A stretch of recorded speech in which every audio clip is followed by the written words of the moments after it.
of our school John Muffet, and every day we're proud to say the name of our school John Muffet. Chocolate, everyone loves it. It comes in all different shapes, in dark and milk with nuts or filling. But have you ever wondered how it was made or where it came from? Well, today we have a special guest with us, Mr. Nico, who imports Diego's chocolate from Guatemala, and he is here to tell us all about it. This is season 2. This is episode 2, season 6 of the Moffat Tattletale podcast. Hi, I'm Khalik. Hi, I'm Sumaya. Hi, I'm Dakaya.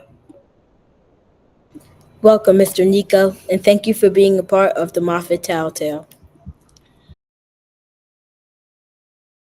Thank you for having me. How did a man from New York get involved with importing chocolate from Guatemala?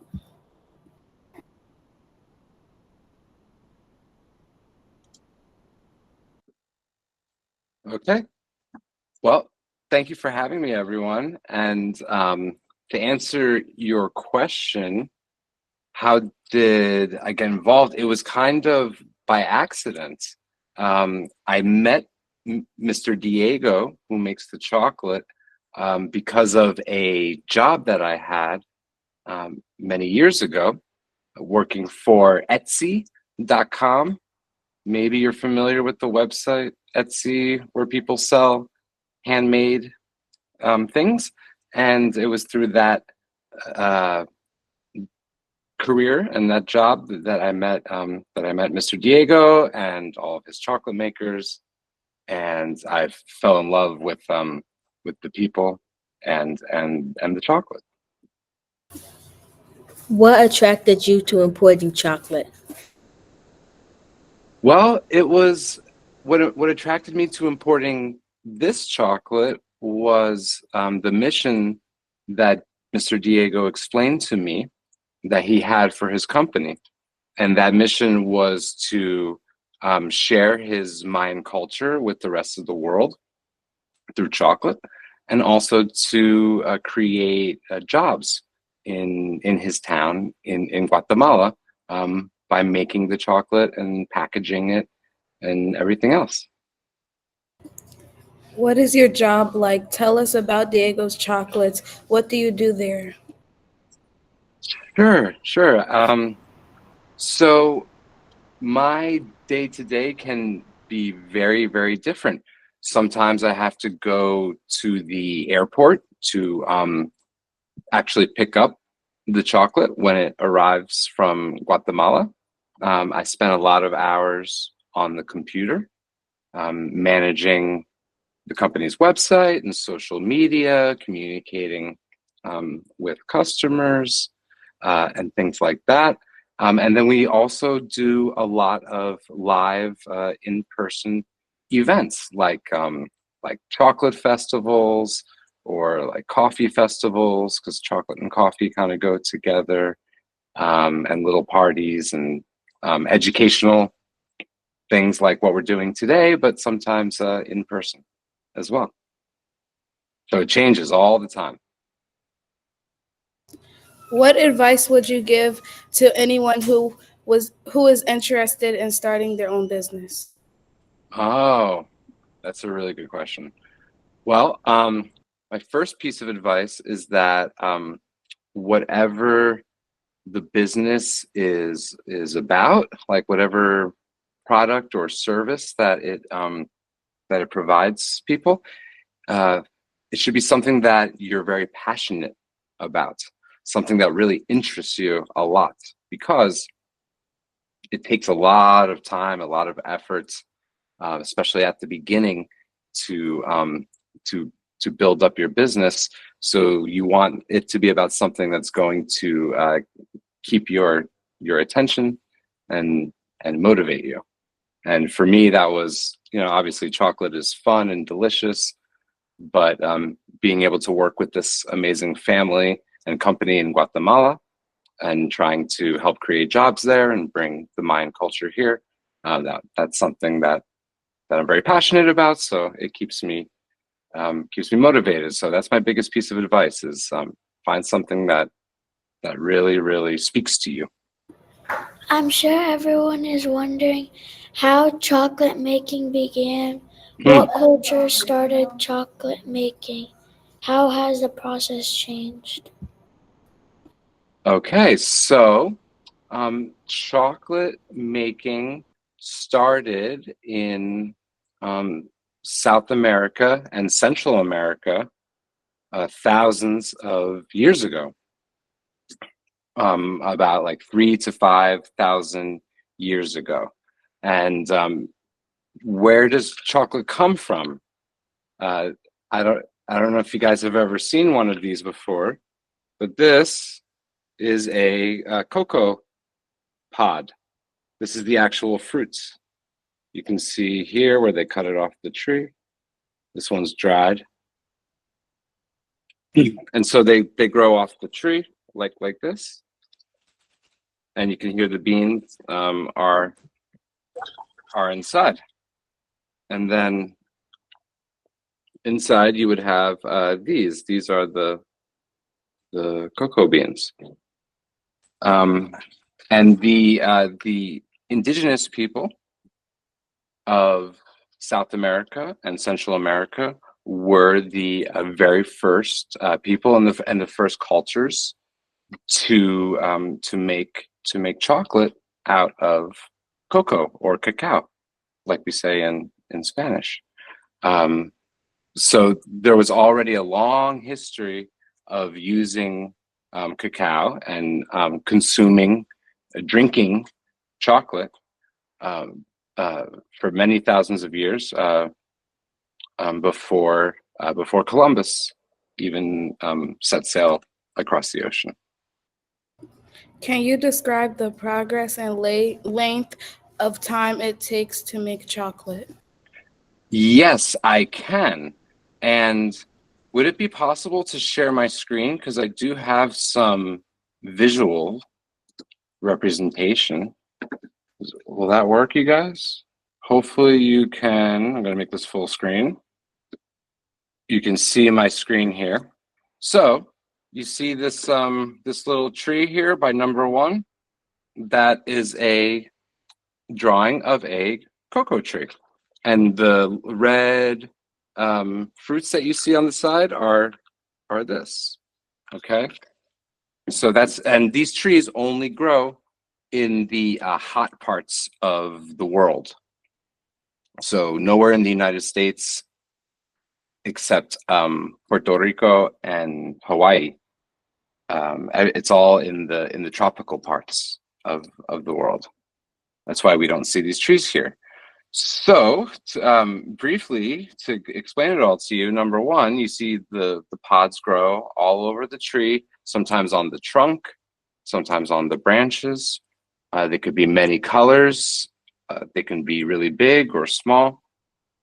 And the person who has to harvest them, you see number 2, what they will do is they will cut the fruit open, and inside are the beans, which are covered in like a white sticky pulp. And this pulp has natural sugars in it. It doesn't taste like chocolate. It tastes kind of like a fruit juice. It's very delicious. But then what happens in step number 3 is that the beans are fermented in that sugary pulp. And what does fermenting mean? Basically, they just let the beans sit in a big wooden box with their white pulp, and there's a fermentation process that happens with bacteria naturally in the air and oxygen. Perhaps you're learning about that in your science classes, but that process develops the flavor of chocolate that we know and love. It's a very important part of the process. And then number 4, after the fermentation, the beans are dried for anywhere from a few days to a week. And the fermentation process can take 1 to 2 weeks. So after the fruit is harvested, this whole process can take about 2 weeks to do all this before. This is all before it even gets to the chocolate maker. Okay, and I know we're running short on time, but really quick, these are the steps that go into making chocolate. They have to be roasted. They have to be cracked and winnowed, which means taking the shells off, grinding with sugar, and then that is the last step for our chocolates, which I have some here that you can see. And number 4 is a step that most chocolates that you eat do, that it makes it hard and have a snap, but our chocolates are soft and round instead of in a bar shape. So we skip that step. So that was a long answer, I know, but I wanted to explain as much as possible. How did Diego get involved with chocolate making? I'm really glad you asked that, because chocolate making was a part of his life from being a little boy, because he is a Mayan man, and the Mayan people in Guatemala have used chocolate for many, many, many generations. They were one of those original indigenous or Native American people that I mentioned earlier. So his family has a long history of making chocolate for drinking. But Diego himself, what he did that was new was that he changed his grandmother's drinking chocolate recipe into a chocolate that could be eaten. And that's how he ended up creating these chocolate rolls. So long bit of tradition and history, and then his desire to create a business to support his family and help his town, his neighbors. What is an important ingredient into making chocolate? Well, the most important ingredient is the cacao or cocoa beans.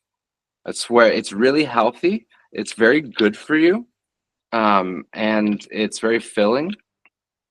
And different beans can have all kinds of interesting, fun flavors. So that the cacao or cocoa is the number one most important ingredient. The other ingredient is usually sugar, but you don't want too much, so you want more cocoa and less sugar. Come in your journey of chocolate making. Oh, well, there's been a lot of challenges dealing with hot weather. We had to figure out ways to ship the chocolate so that it would be okay during some hot days, like to customers in, say, Florida. And we tried to use environmentally friendly materials to get that done. So that required a lot of research and patience and talking to people. We understand that chocolate baking is not always ethical and that sometimes people are taken advantage of in order to produce chocolate. Tell us about that and how Diego's chocolates are different. Okay, so in as I mentioned earlier, this fruit has to be harvested or picked by hand. There are no machines that have been invented yet that can pick these fruits. So because it has to be done by hand, and because there's a long history of a need for very cheap cocoa beans, so that chocolate could be made and sold for a small amount of money. Because of that, unfortunately, there's a lot of people, even at times children, who are forced to work in cocoa fields to harvest the fruits and trim the trees and do that. And this is a big problem in our business, and there's a lot of just news articles and promises that have been made by people in government as well as the big chocolate companies. But unfortunately, it's an issue that still exists. But there are many smaller companies like Diego's who only buy their cocoa beans from farms where we can make sure that these kinds of bad work practices are not happening. And luckily for us, being in Guatemala, as I mentioned, because there's such a long history of growing and using cocoa, there has never been this this type of business where farmers only grow their cocoa beans to sell to giant chocolate companies. Because in Guatemala, there's enough local people who always want to buy it for themselves. So luckily for us, it's not an issue in our country, but we like to bring awareness to it. And thank you for that very thoughtful question. How did you feel about starting your own business? Well, it's definitely a mixture of excitement and nervousness. It's always motivating and fun to do something new and try to create something that wasn't there before. But it's also a little scary because you're doing something new that's perhaps has not been done before. But in the end, the process, I can tell you, can be very, very rewarding. You learn a lot and meet amazing people, and that can be in any kind of business. About how many people first made a request for your chocolate? How have you grown those numbers? At first, it was a very small number of people.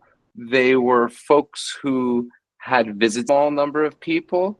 They were folks who had visited Guatemala and visited our chocolate stores that we have there, and they wanted to buy it when they came back here to the United States. And from those people, we grew it by using social media, by making a website, by going to many chocolate festivals and craft fairs and basically anywhere where we could go to share the chocolate and the information. We would go, and slowly but surely we built up a nice little audience. What is the shipping process for your chocolates? How wide do you go?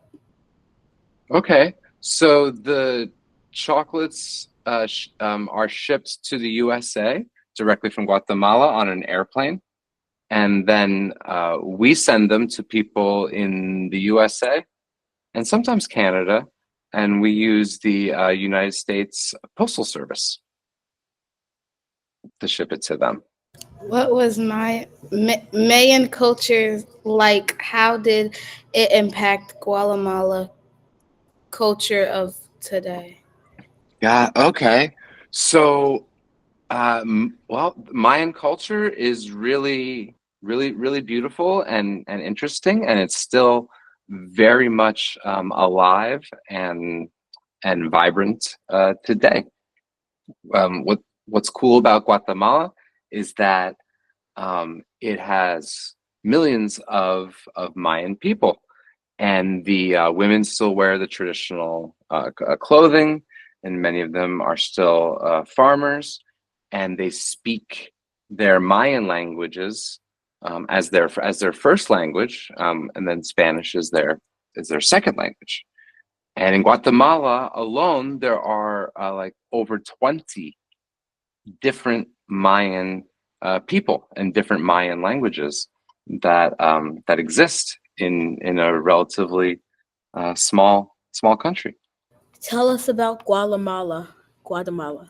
What is it like there? What similarities and differences do you see in Guatemala and the US? Okay. It is a very beautiful country. It has lots of volcanoes, and mountains and lakes and rivers. And it is a place where the people live at kind of like a slower speed. It's very like agricultural, and like most of the country is countryside. There's only one or two big cities, and as I mentioned before, it's fascinating because it's a place that you can go experience Native American or Mayan culture, and their food and their art and the music and the chocolates and everything. It's very, very different from the USA because they speak Spanish mostly around the country, but it's a bit similar because people there also really like to they like to buy American products, especially clothing and things like that. How can we get Diego's chocolates? What store carries them, and how can we order them? To get Diego's chocolate, the best way is to go online. We have a website. It's simply diegoschocolate.com, www.diegos with an S, chocolate.com. We don't have any stores in Philadelphia, but I will be at the Pennsylvania Chocolate and Coffee Festival, which is out a little bit outside of Philly, near King of Prussia, and that's in September. So either online at diegoschocolate.com or come with your family, see us at the Pennsylvania Chocolate and Coffee Festival in later this year in September. How long have you been selling Diego's chocolates? I've been selling Diego's chocolates for about 10 years now. Where can our audience go to see Diego's chocolate online and follow you on social media? Oh, that's right. I did not mention social media. Thank you. Yeah, we have a Facebook page that's simply it's called Diego's Artisan Chocolate. There, artisan means like handmade, and we have an Instagram account that is at Diego's Chocolate, and you can see all of our fun events and photos of the chocolate makers and videos of them on in all those places. Nico of Diego's Chocolate, it was a pleasure having you as our guest today. We appreciate it. Come back anytime. Thank you so much for having me. This was a lot of fun, and I look forward to checking out future episodes of your podcast, and happy to take any questions, of course. I think James had his hand up first. Let me open up a little queue. Go ahead, James. So I had a question that was a little bit similar to a question they already asked, but so what is the process of taking the chocolate from Guatemala to wherever you need to deliver it? Well, so it's pretty simple. I physically go myself to the airport, in this case in Newark, New Jersey, to pick up the chocolate when it gets shipped from Guatemala. And then I check out all the chocolates to make sure that they weren't damaged and everything's okay. and then I store them in a big giant freezer. Because these particular chocolates, they store best in the freezer. And then they live in the freezer until they're ready to be shipped to customers, or until I need to take them to an event, like I'm doing one tonight, or for Valentine's Day, one day early. Okay, thank you for answering my question. You're welcome, James. Great question. And Brennan, I think we had Brennan. So like, how much does Diego's chocolate cost? So okay, so one of these chocolate rolls, and they're pretty big. It's like 2 ounces. One of these is about $9. So they're not inexpensive, but they're made with a very high quality ingredients that are both healthy, good for the environment, and don't have the issues that we were talking about before with how the fruits are picked. Okay, thanks for asking. Thanks for answering my question. You're welcome, Brennan. It's my pleasure. Callahan, did I get your name right? So, when you're talking about you said like the juice from the cacao plants tastes like fruit juice. Do you personally know what actually what it tastes like? Have you tried it? Yes, I have. When I was in Guatemala the last time, we got to open one of the fruits right there near the tree, and I tasted it right there, and that was really, really delicious and hydrating, and gave me some energy. And then sometimes we sell these little fruit juice packs, almost like what kids juice or like a kid's yogurt might come in. These come from Ecuador, but they're filled with just the pulp of the cacao fruit, and that's a new thing that was never available in the United States until maybe 1 or 2 years ago. But now you can get it. So we bring that to events so that people can taste it. Can you describe its taste in the best way you can? Yeah. Oh, it's like a mixture of.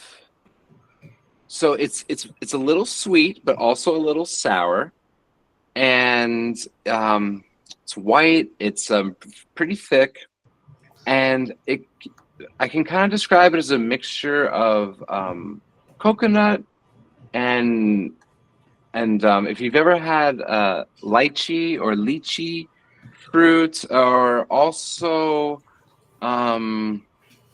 there's like a little bit of apple taste to me. It's like almost a mixture of like coconut and apple juice. It's not super sweet, but you can definitely taste the sugar. Maybe a little mango in there. It almost tastes like a tropical juice punch kind of. And something interesting about, since we're talking about that, this juice is like nature's way or the tree's way, the cacao tree's way of spreading its seeds, because as people or animals would get into the fruit to enjoy the nice juice, the pulp inside, they would drop or maybe even swallow and poop the seeds, and that's how the cacao tree would spread itself around thousands and thousands of years ago, down near the Amazon River in South America. Thank you for answering my question. You're welcome. James, you have another question? Yes, I do. So my question is, Do you have any other like competition or other companies that try to do the same thing as you? Yes and no.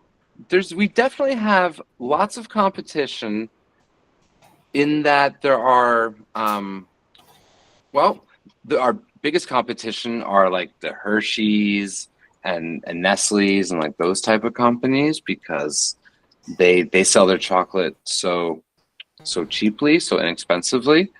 It is difficult to compete with them.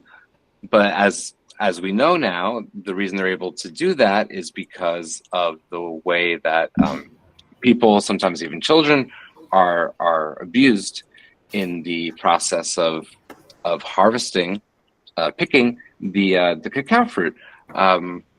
So I think of that as like the real competition. But then there's many other chocolate companies who are usually on the medium to smaller side, who have good hearts, and they buy their beans directly from farms where they can make sure that none of those bad things are happening. They even go to the farms in other countries. And those companies, while they're technically my closest competition, James, we all work together.